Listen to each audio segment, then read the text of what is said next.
Skilled pilots perform some of the most difficult and dangerous plane landings imaginable. Here are the most difficult plane landings. Number 10. Barra Airport. The investment needed to build a dedicated runway and airport facilities can be far too expensive for some places, and on the small Scottish island of Barra, they've done away with tarmac altogether. This is the only place in the world where regularly scheduled flights land on a sandy beach, and things have to be perfectly timed, because during high tide the entire runway is submerged beneath the water. Flights are limited to daytime hours only, but if there's an emergency at nighttime that requires an immediate evacuation from the island, there is the option of illuminating the beach with vehicle lights, with 3 layouts that provide a landing distance of between 2,600 and 2,800 feet. Only Twin Otters use the airport, and because of the astonishing views while touching down, it's no surprise that this is regularly voted as one of the top airport approaches in the world. It does, of course, require a steady hand on the part of the pilot to keep the plane under control, as one wrong move could result in ditching into a sand dune. Number 9. Matekane Airstrip. Lesotho is a small mountain country that's entirely within South Africa, and if you don't want to attempt one of the bumpy, steep mountain roads that lead up to it, your only choice is to go there by plane. With such remote villages and very little flat land, however, one of the runways in the country is possibly the most extreme in the whole world. Known as the Matekane Airstrip, it's mainly used by charities and medical flights to provide assistance to the nearby communities. It has a bumpy surface that's maintained by some of the locals, but the most notable thing about it is that it ends at a cliff that leads to a 2,000-foot drop. After navigating the peaks on the approach, pilots have to precisely touch down, otherwise they risk clipping the cliff edge. Takeoffs here are even more scary because the runway isn't long enough to achieve full lift, so the planes fall off into the precipice before gaining enough momentum to fly away. Number 8. Congonhas Airport. Congonhas Airport is one of the busiest airports in South America, serving the city of Sao Paulo in Brazil. But pilots have long warned that the approach, particularly towards the 1.2-mile-long runway 35, is so dangerous, it's risking potential tragedy. If you look out of the windows as the plane's about to land, you can't help but notice the high-rise buildings that surround you, and it feels like you're just skimming the tops of them during the final approach.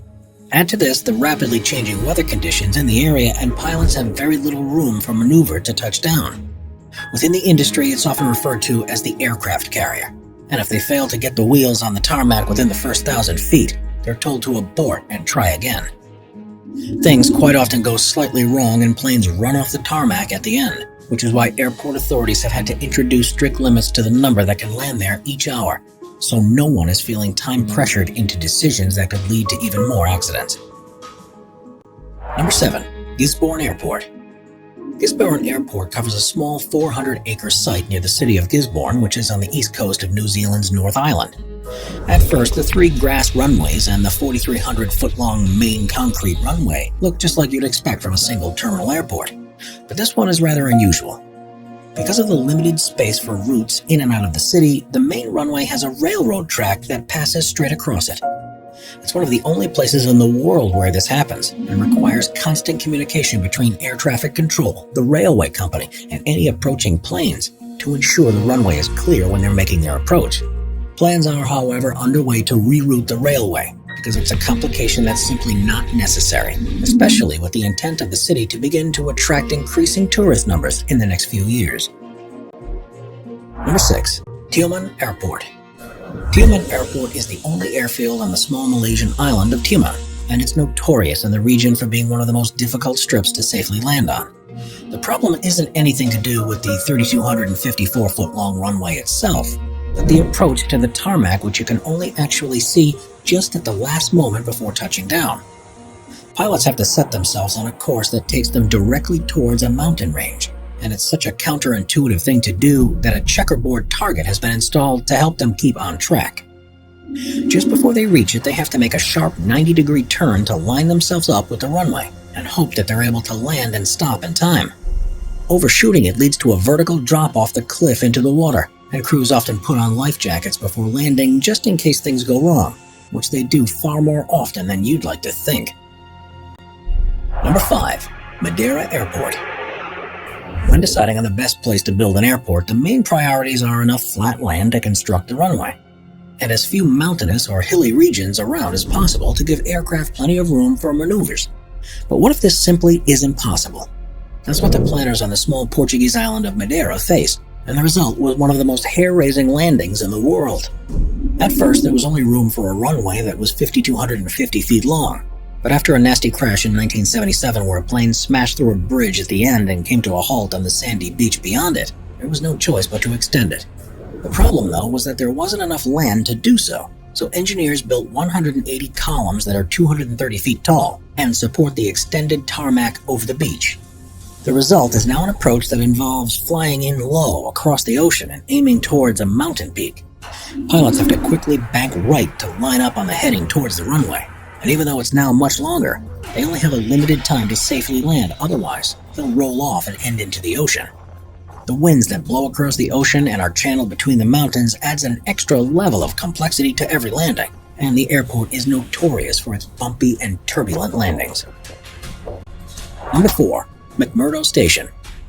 McMurdo Station is a United States research facility on the southern tip of Ross Island in Antarctica, and since it's so far away from the rest of civilization, the only feasible means of delivering supplies and personnel is by plane. The problem, of course, is that the surrounding terrain is completely covered by snow and ice, so its landing strip is unlike any other. It's rebuilt every year for the summer season, and by the time the sea ice begins to break up around December, flights revert to a more stable airfield further away. Amazingly, it's strong enough to accommodate large aircraft like C-5 Galaxies and Boeing 757s. And when it's in operation, pilots say that the ice almost feels like landing on concrete. The weather conditions are, of course, something much more tricky to contend with, and powerful winds can seem to appear out of nowhere. Whiteouts are a particular concern too, because if the wind picks up snow and ice into the air, it can virtually be impossible to determine where the sky ends and the land begins. One major difference too is that when planes come to a final stop after landing, the ice that it's on will sink several inches into the water below. This means everything has to be closely monitored by laser sights to prevent losing aircraft into the water.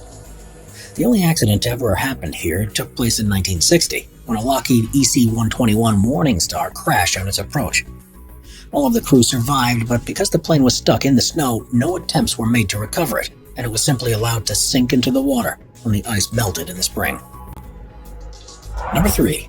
Tenshing Hillary Airport. In 2019, Tenshing Hillary Airport was named as the most dangerous in the world. And the more you learn about this place, the more you realize why it was a deserved title. It's located in the town of Lukla, which is in eastern Nepal, and is where many people who are planning to climb Mount Everest fly into. At an altitude of over 9,000 feet, it's surrounded with mountainous terrain, with a steep drop at the end of the runway, and a solid wall at the other. Flying at these heights poses extra problems because of the thin air, which reduces lift and air resistance, meaning it's more difficult to generate enough power to fly, and it takes longer to slow down.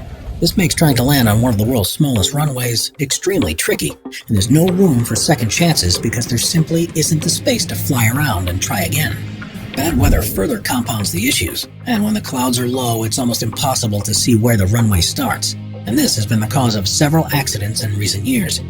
The one thing in pilots' favors is that the runway is at an angle, which helps them to slow down once they've stuck the landing. Only helicopters and small fixed-wing aircraft are allowed to travel to this airport, and pilots each have to have special training about the place's unique quirks before they're even allowed to attempt it. Number 2. High wind landings. When conditions are perfect, aircraft are one of the safest and most comfortable ways to travel, but things can quickly change when the wind picks up, especially during the most dangerous part of any flight, the takeoff or landing. Pilots aren't affected too much if there's a head or tailwind, but the real difficulty comes when there's a crosswind, and the stronger it is, the more complicated performing a landing becomes. This is when pilots earn their wages because there's no computer system in the world that can replace their instincts and quick reactions to safely bring the plane to a stop. The main thing they try to do is keep the nose of the plane facing towards the wind, which is a process called crabbing. This ensures that they can keep flying in a straight track across the ground, but results in the strange appearance that the plane is about to land at an angle to the direction of the runway. Of course, flying like this is perfectly okay when you're in the air, but the most critical moment is the transition between this stance and what happens when the wheels hit the tarmac. Different aircraft are designed to do this in various ways, but for the largest passenger jets, the technique is called the decrab during flare. And if you watch closely, you should be able to see it taking place. This is when the pilot keeps the wings as level as possible while maintaining the crab into the wind. And as it approaches the runway, the pilot pulls back on the stick as they would normally, something that's known as flaring. This causes the rate of descent to decrease and raises the nose of the aircraft, and just before the wheels touch down, there's movement of the rudder to straighten it up in line with the runway. If this isn't enough to be concentrating on, there's one more thing they need to watch out for. At the moment they straighten the aircraft, lift is generated beneath the wing that the crosswind is blowing onto, and the control wheel needs to be adjusted to compensate for this. This means that landing under these conditions, a pilot while traveling at 160 miles an hour is simultaneously pulling back on the control stick, using it to turn into the wind, and using their feet to control the rudder pedals. Number 1. Rancho y Raskin Airport. The Dutch island of Saba is one of the most beautiful in the Caribbean. But when the decision was made to build an airport there, it was only one piece of land that was flat enough for a runway, and it barely had enough space for a 1,312-foot piece of tarmac, which is only slightly longer than there is on an aircraft carrier. Unsurprisingly, the airport isn't used by jets, and the only planes that land there are small twin otters. Only captains are allowed to control the plane as it approaches, as they contend with unpredictable updrafts from the ocean and the mountainous terrain of the island itself. As you can see, there's no room for overshooting the runway, because on either side there's a sharp drop-off over the cliff to the ocean below, which makes it surprising that after opening in the 1960s, there hasn't ever been a single accident.